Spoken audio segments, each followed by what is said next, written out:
शौनक जी जिस समय भगवान राजमार्ग से जा रहे थे, उस समय द्वारिका की कुछ कामिनियाँ भगवान के दर्शन को ही परमानंद मानकर अपनी अपनी अटालिकाओं पर चढ़ गई। भगवान का वक्ष स्थल मूर्तिमान सौंदर्य लक्ष्मी का निवास स्थान है। उनका मुखारविंद नेत्रों के द्वारा पान करने के लिए सौंदर्य सुधा से भरा हुआ पात्र, उनकी भुजाएं लोकपालों को भी शक्ति देने वाली है। उनके चरण कमल भक्ति परमहंसों के आश्रय है।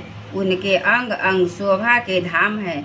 भगवान की इस छवि को द्वारिकावासी नित्य निरंतर निहारते रहते हैं, फिर भी उनकी आँखों की क्षण के लिए भी तृप्त नहीं होता।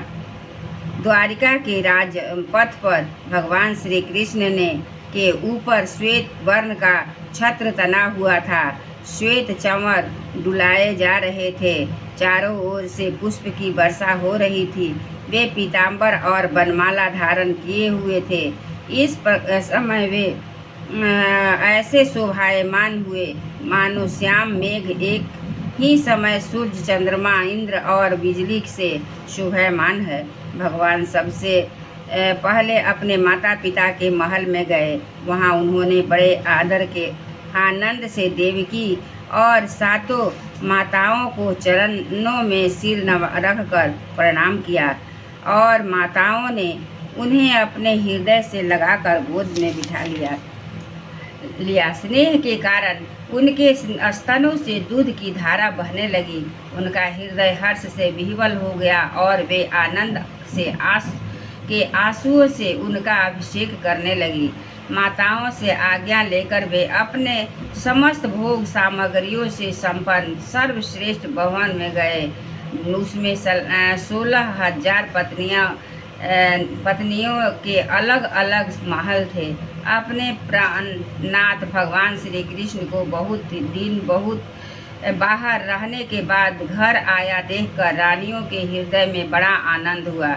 उनके अपने निकट देखकर वे एक ध्यान छोड़कर उठ खड़ी हुई।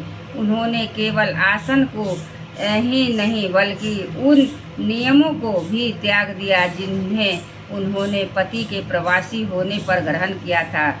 उस समय उनके मुख और नेत्रों में लज्जा छा गई। भगवान के प्रति उनका भाव बड़ा ही गंभीर था। उन्होंने पहले मन ही मन, फिर नेत्रों के द्वारा और तत्पश्चात पुत्रों के बहाने शरीर से उनका आलिंगन किया।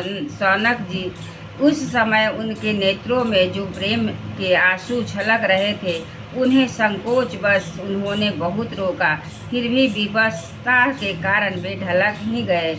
यद्यपि भगवान श्री कृष्ण एकांत में सर्वदा ही उनके पास रहते थे, तथापि उनके चरण कमल उन्हें पद पद पर नए नए जान पड़ते।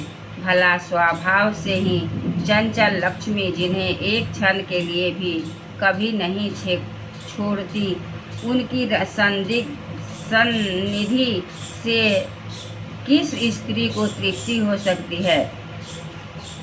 जैसे वायु वासों के संघर्ष से दावानल पैदा करके उन्हें जला देता है, वैसे ही पृथ्वी के भावभूत और शक्ति भाव राजाओं में परस्पर फूट डालकर बिना शस्त्र ग्रहण किए ही भगवान श्री कृष्ण ने उन्हें कई अछौहनी सेना सहित एक दूसरे से मरवा डाला और उसके बाद आप भी उपराम हो गए। साक्षात परमेश्वर ही अपनी लीला से इस मनुष्य लोक में अवतीर्ण हुए थे और सहस्त्रों रमणी रत्नों के रहकर निर्मल और मधुर हंसी, जिनके हृदय में उन्मुक्त भावों को सूचित करने वाली थी, जिनकी लचीली चितवन की चोट से बेसुध होकर विश्व विजयी कामदेव भी अपने धनुष का परित्याग कर दिया था। वे कामनियाँ अपने काम विलासों से जिनके मन में तनिक भी क्षोभ भी नहीं पैदा कर सकी, उन असंख्य भगवान श्री कृष्ण को संसार के लोग अपने ही समान कर्म करते देखकर आसक्त मनुष्य समझते हैं यह उनकी मूर्खता है। यही तो भगवान की भगवता है कि वे प्रकृति में स्थित होकर भी उसके गुणों से कभी लिप्त नहीं होते। जैसे भगवान की शरणागत बुद्धि अपने से में रहने वाले प्राकृत गुणों से लिप्त होते हैं, वे मूढ़ स्त्रियां भी श्री कृष्ण को अपना एकांत सेवी स्त्री परायण भक्त ही समझ बैठी थी, क्योंकि वे अपने स्वामी के ऐश्वर्य को नहीं जानती थी।